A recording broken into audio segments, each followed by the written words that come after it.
The Dark Forest, part of the Three-Body Problem series, takes readers on a thrilling cosmic adventure. It's more than just an alien invasion story. It's a deep dive into humanity's desperate fight for survival in the endless expanse of the universe. Written by Chinese author Liu Cixin in 2007, The Dark Forest is the second novel in the series and has captured the imagination of readers worldwide. In 2021, it won the prestigious Seiyun Award for Best Translated Long Novel in the Overseas category. So, let's embark on this exhilarating journey through time, space, and the mysteries of survival. The story begins in Crisis Year Zero, around the year 2010, when humanity first receives an extraterrestrial signal from the Trisolaran system. The signal was captured by scientist Ye Wenjie through transmissions sent from the Sun. She established contact with the Trisolaran civilization who, upon learning of Earth's existence, decided to send a fleet to destroy humanity and claim Earth as their new home, with their fleet arriving in 400 years. To prevent humanity from making technological leaps during these centuries, the Trisolaran civilization remotely transmits a technology called Sophon to Earth. This technology is capable of monitoring all human activities and locking down scientific progress, particularly in high-energy physics. For Earth, this marked an unprecedented disaster. Trisolarans possess a tremendous technological advantage, and their thought processes are completely transparent. There's no deceit or secrecy, and all thoughts are shared openly. This transparency is both a strength and a vulnerability. Meanwhile, humans have complex and multifaceted minds, adept at concealing, strategizing, and even deceiving. This very complexity gives humanity a slim chance of survival in an otherwise seemingly unwinnable conflict. When the threat of the Trisolaran fleet is revealed, global panic ensues. Humanity realizes that when the fleet reaches the solar system centuries later, extinction may be imminent. Faced with this unprecedented crisis, the international community responds in two different ways. Some advocate for active resistance and propose defense plans, while others believe the only way out is to flee Earth and seek a new home. Amid this turmoil, Ye Wenjie encounters Luo Ji, a former classmate of her daughter and a sociology professor. At the time, Luo Ji had little understanding of the universe or survival laws. During a conversation, Ye Wenjie introduces him to the concept of cosmic sociology, which explores the relationships between civilizations in the universe and the rules of survival. Ye Wenjie explains two fundamental axioms of the universe. First, survival is the primary need of any civilization. Second, civilizations will continue to expand while the total amount of matter in the universe remains constant. Based on these axioms, Ye Wenjie encourages Luo Ji to contemplate the ideas of the chain of suspicion and technological explosion. This conversation not only transforms Luo Ji from an ordinary scholar into a key player in humanity's defense plan, but also gives him a new understanding of the survival laws of the universe, ultimately helping him play a decisive role in humanity's contest with the Trisolarans. From that moment, Luo Ji's fate changes, and he becomes the target of assassination attempts by the Trisolaran forces. Thus begins an interstellar struggle for survival. Crisis Year 3. International integration and the formation of the Space Force. As the Trisolaran threat looms, world governments begin setting aside their differences, reaching consensus to form the Planetary Defense Council, a global government-like organization responsible for coordinating worldwide resources to counter the incoming Trisolaran fleet. To defend against the extraterrestrial invasion, humanity begins assembling a space force. Despite their seeming powerlessness against advanced Trisolaran technology, they strive to build a fleet capable of defending Earth. Since Trisolarans lack the concept of secrecy or deception, humans develop a strategy known as the Wallfacer project to combat them. The core idea is to select 4 Wallfacers, who are granted absolute authority and resources. These individuals are tasked with formulating secret strategies to protect Earth, using deception to obscure their real intentions from the Trisolarans. Only the Wallfacers themselves know their plans. Scientists, governments, and even the Trisolarans remain in the dark. The 4 Wallfacers chosen for this mission are Frederick Taylor, former U.S. Secretary of Defense. Bill Hines, British neurologist.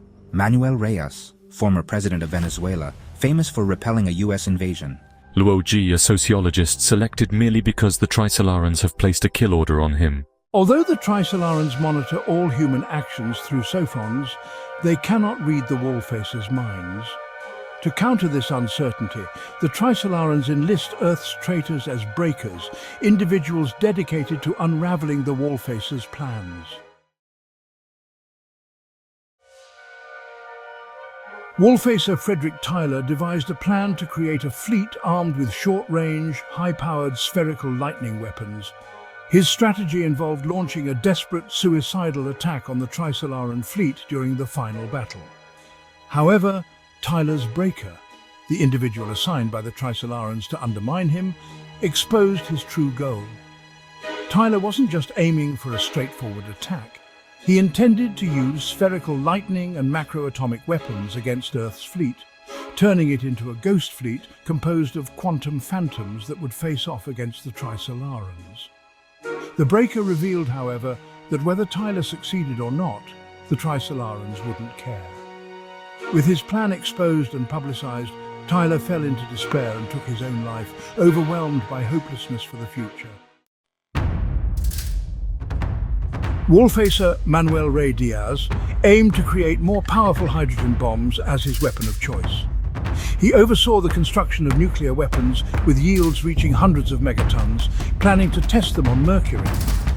His goal was for the nuclear explosion to create a suitable underground base for humanity, turning Mercury into a fortress, protected by the sun's heat and radiation as a final defensive line. Rey Diaz pushed the United Nations to authorize the production of these massive hydrogen bombs. However, his breaker soon emerged and revealed the real plan.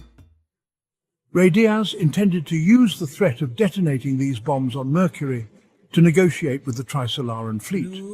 The breaker further explained that if these bombs were detonated, they would alter Mercury's orbit, causing it to slowly spiral into the Sun, ultimately disrupting the orbits of Venus, Earth and Mars, leading them to their doom as they fell into the Sun. With Earth's destruction, the Trisolaran fleet would lose all hope of colonization.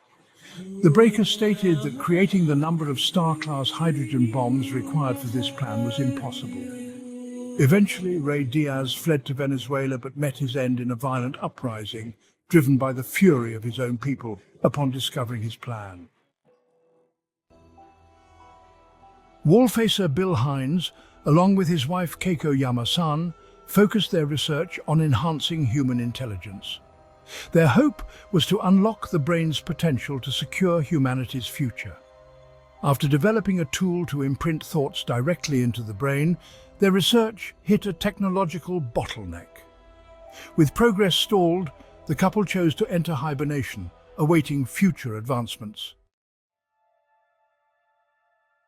Luo Ji, the most unique of the Wallfacers, faced an assassination attempt soon after being given his role, which he narrowly survived. Unlike the others, Luo Ji initially rejected his Wallfacer responsibilities, showing indifference towards the Wallfacer project. He retreated from public life, married and had children, living with a carefree, devil-may-care attitude.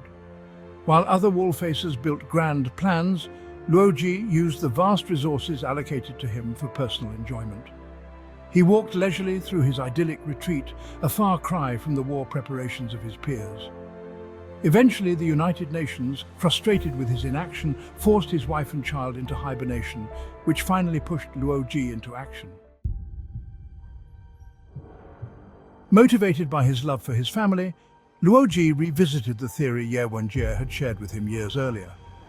From this, he developed the dark forest hypothesis, a sociological and game theory model for interstellar civilizations. To test his theory, Luo selected a star 49.5 light-years away, designated 187J3X1. Using solar amplification, he broadcasted the location of this star into the cosmos. The results of this test would only be observed in a century, but the Trisolarans immediately recognized the threat Luo posed. In response, they launched 10 faster probes toward Earth, which would arrive within 200 years. Luo had become a true threat. He had grasped the universe's most dangerous secret. Afterward, Luo fell gravely ill with a flu-like sickness. It was later discovered that the flu was, in fact, a genetically engineered bioweapon targeted at him by Earth's traitors. With no current medical cure, Luo had no choice but to enter hibernation, waiting for a time when his condition could be treated. Crisis-era years, 9 to 205, the Great Ravine and the rise of the Space Force. In the early decades of the Crisis era, Earth's economy and society collapsed as resources were diverted to preparations for the impending Trisolaran invasion. Environmental regulations were scrapped, leading to widespread ecological disasters and desertification. Social unrest, famine, disease, and mass death ensued, with Earth's population declining by billions. This dark chapter in human history became known as the Great Ravine, one of the most tragic periods of human existence. In response, nations around the world began constructing massive underground cities to serve as defensive shelters when the Trisolaran fleet arrived. After surviving the Great Ravine, humanity shifted focus back to societal development, investing heavily in public welfare and economic recovery.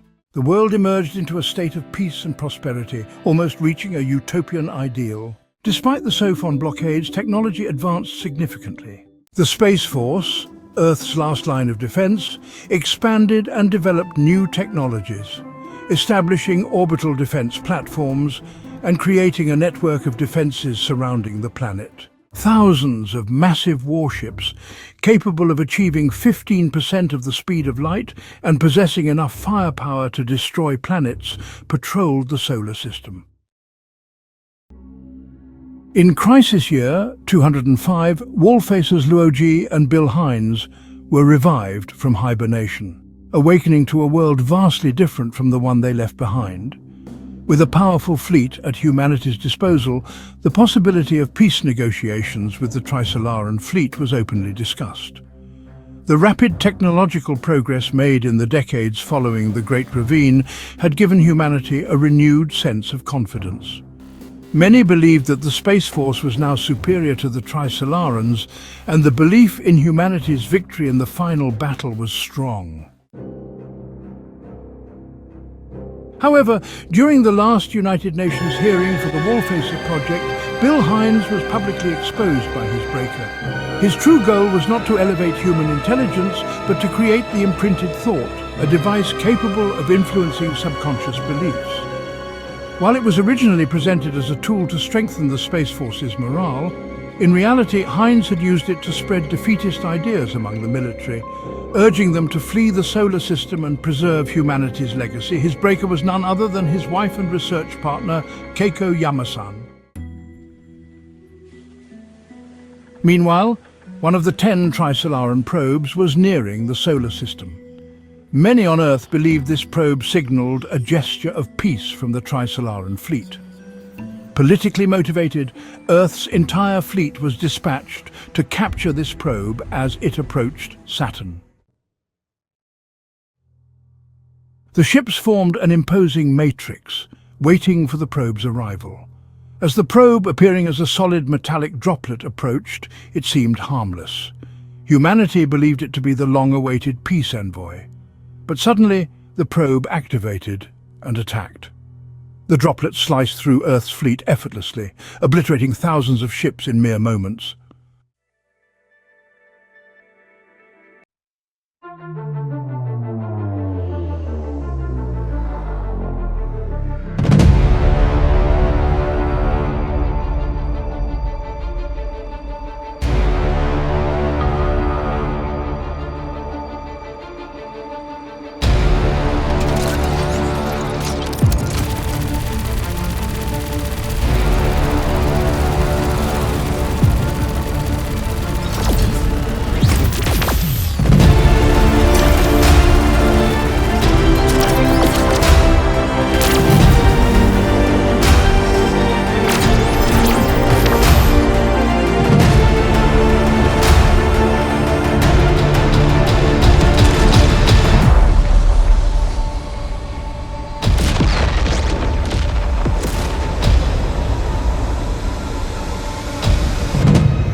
Only 2 teams, totaling 7 ships, managed to escape the carnage, fleeing into the depths of space. The droplet then turned toward Earth, sparking widespread panic. However, it did not attack. Instead, it stopped at the Earth-Sun Lagrange point and emitted powerful interference, blocking Earth's ability to use solar amplification for communication. There, it waited patiently for reinforcements. The 2 surviving ships fled in different directions, seeking nearby stars to establish new civilizations. Yet, they quickly realized that their mission was doomed. Resources were insufficient, communication was delayed by vast distances, and mutual distrust escalated into a full-blown chain of suspicion. Each ship could not be sure of the other's true intentions, leading to inevitable conflict. Eventually, only 2 ships survived, scavenging supplies and even consuming the remains of fallen crew members to continue their journey to a distant star, severing all ties with Earth. Back on Earth, Luoji received word that the star 187J3X1 had been destroyed in a sudden, devastating attack from deep within the universe. This confirmed Luoji's dark forest hypothesis. The universe is teeming with civilizations, but each one, like a hunter in a dark forest, can never know the intentions of another. The vast distances between stars create an insurmountable chain of suspicion, preventing trust and making conflict inevitable. To ensure their survival, civilizations must strike first, destroying any developing civilization before it can become a threat. Any life that reveals its existence will be swiftly annihilated. With Earth's ability to broadcast signals blocked by the droplet, the United Nations tasked Luoji with executing the SNOW project, a plan to detect other probes entering the solar system. The project aimed to create a screen around the solar system, tracking any probes as they passed through. Luoji quickly realized the project was futile, but he carried on regardless, dedicating himself to it. Ultimately, the plan failed, falling far short of its intended coverage. 3 years later, the public had lost faith in Luoji, and he slowly faded from society's memory.